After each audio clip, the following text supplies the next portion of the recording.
السلام عليكم ورحمة الله وبركاته. ازيكم يا حبايبي؟ عاملين ايه؟ يا رب تكونوا بألف خير يا رب. بصوا، انا اسفة على المنظر ده، بس والله غصب عني. انا غبت بس يومين كده. نزلت مشوار مع مصطفى، يعني عشان الدكتور وكلام من ده.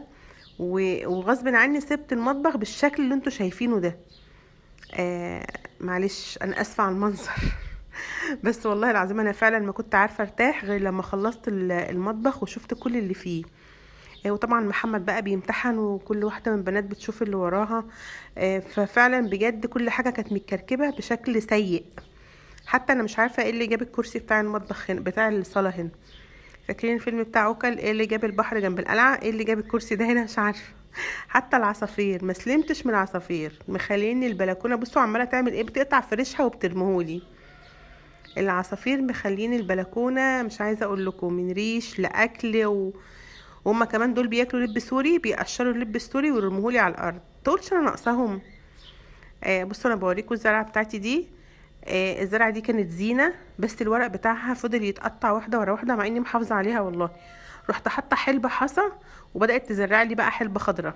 شلت خلاص زرع الزينه، وهعمل واعمل حلبه خضراء.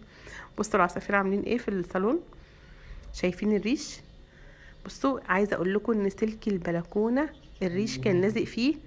ما طلعش وانا بنفضه، ولا طلع بايدي، والله عملته بالمكنسه. هتشوفوني دلوقتي. بصوا المنظر، شايفين تحت الكراسي، تحت وعلى السجاده، والجهه التانية كمان جايين ناحيه باب الشقه. انتوا متخيلين؟ يعني انا عشان انضف البيت، انضف للبيت للي قاعدين في البيت، ونضف للعصافير كمان. مش عارفه الاقيها منين ولا منين والله. المهم جبت المكنسه وقعدت شلت الهبو اللي موجود على السلك ده. انا اصلا المفروض ان انا عندي حساسيه على صدري وفي مناخيري. المفروض القرف ده كله غلط عليا. يعني كل اللي انا بعمله ده والتراب اللي طالع ده والهبو بتاعهم والريش والحاجات دي غلط عليا انا، تعب عليا انا. بس هعمل ايه والله، صعبانين عليا. واوقات كتير بلاقي الجو برد، بضطر ادخلهم الشقه. كلهم بيحبوهم هنا في البيت، انا بحبهم انا كمان، بس هم اذيني بجد والله. بجد بيأذوني. المهم نضفت البلكونه وخلصتها، وفرشت لهم حاجه تحت كده، بحيث ان انا لو وقعوا حاجه اشتلها ارميها على طول في الزباله، ما تبهدليش الحته كده.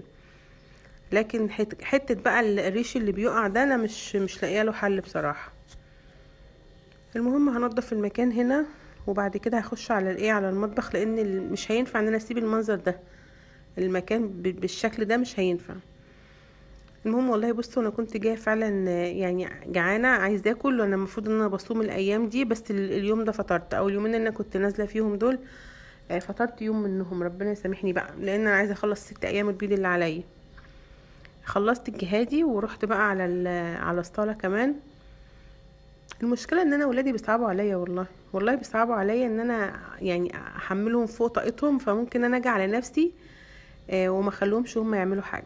ربنا يصلح حالهم ويديني الصحه والعافيه، انا وكل ام وكل اللي بيتفرج عليا يا رب. المهم كنت عايزه اقول لكم ايه. النهارده والله حصل لي موقف، وانا في المركز وكده مع مصطفى.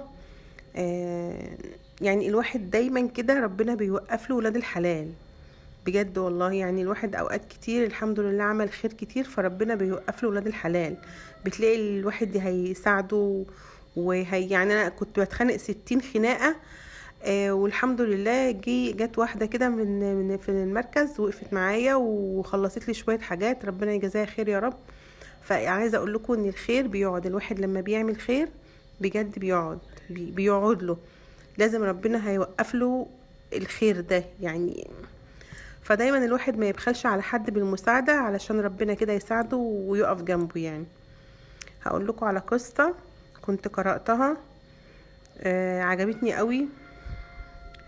وبجد الواحد يا ريت ينفذها في حياته يعني.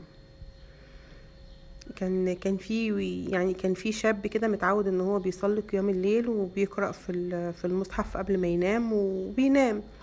ففي يوم كده قرأ وصلى ومش جاله نوم. المهم ايه، اخد عربيته ونزل. قال ان هو هيتمشى شوية.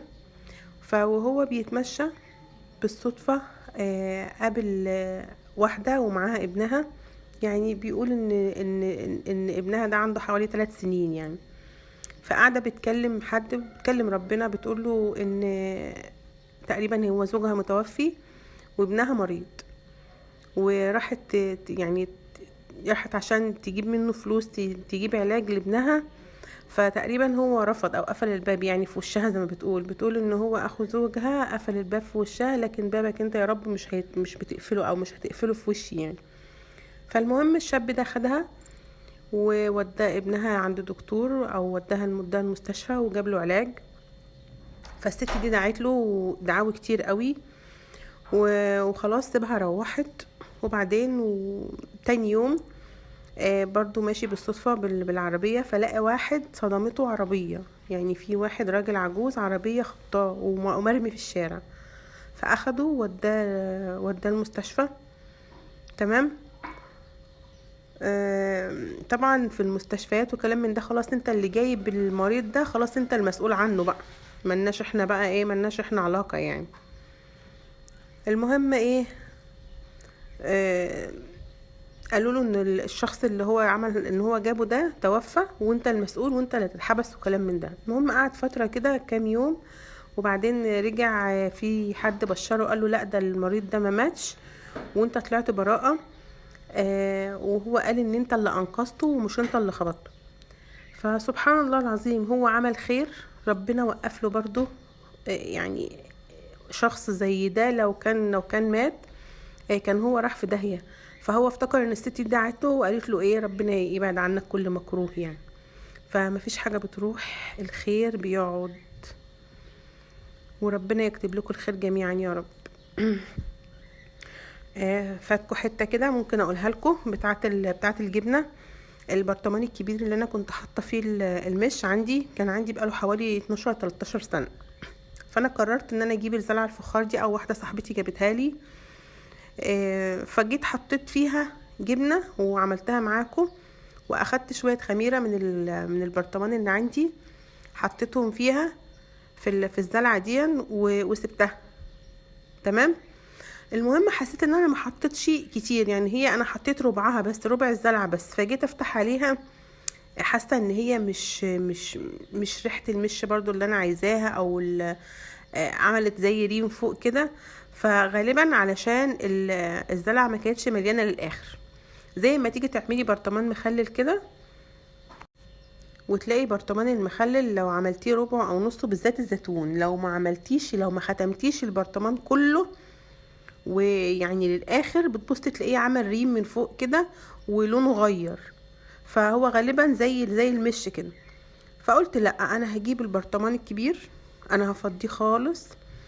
فضيته في الزلعه وحطيته بالمش بتاعه وبالجبنه بكل حاجه. بس انا سبت الجبنه اللي هي الجديده اللي انا عاملاها معاكم، سبتها تحت. ده توت احمر وابيض، انا بعشقه عشان خاطر سلمى ده. المهم حطيت الجبنه زي ما قلت لكم، وقفلت بقى على الزلعه دي خالص. واتبقى عندي حبه مش في البرطمان.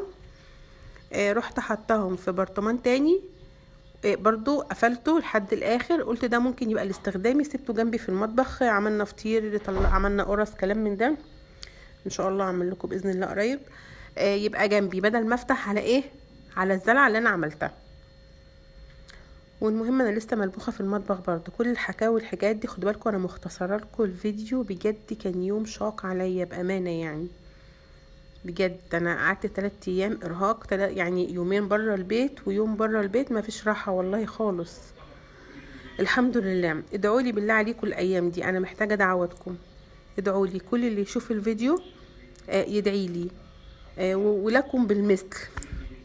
واتمنى كده ان شاء الله، يعني لو شفتوا الفيديو بتاعي وعجبكم تعملوا لايك وشير للفيديو. ولو مش مشتركين عندي تشتركوا عندي في قناه مطبخ دندن. بصوا انا كده خلصت كل الرخامه والبار، وفي مواعين اتغسلت واتحطت في جنب اهي. بس انا هشتغلها برضو دلوقتي. وهكنس كمان، شلت السجاده بقالها من امتى، من رمضان تقريبا، غسلتها وحطيتها. فقلت احط السجاده ديت بدل السجاده الصغيره دي كتغيير يعني. زي المفرش اللي انتوا شفتوه على الكنبه ده، برضو انا كنت بحب احطه على الترابيزه، حطيته على الكنبه. بقول لكم شايفين انا خلصت كده. وزي ما قلت لكم، لو عجبكم الفيديو اعملوا لايك وشير للفيديو، واشوفكم ان شاء الله في فيديوهات كتير. على الف خير، ادعوا لي ما تنسوش. مع السلامة.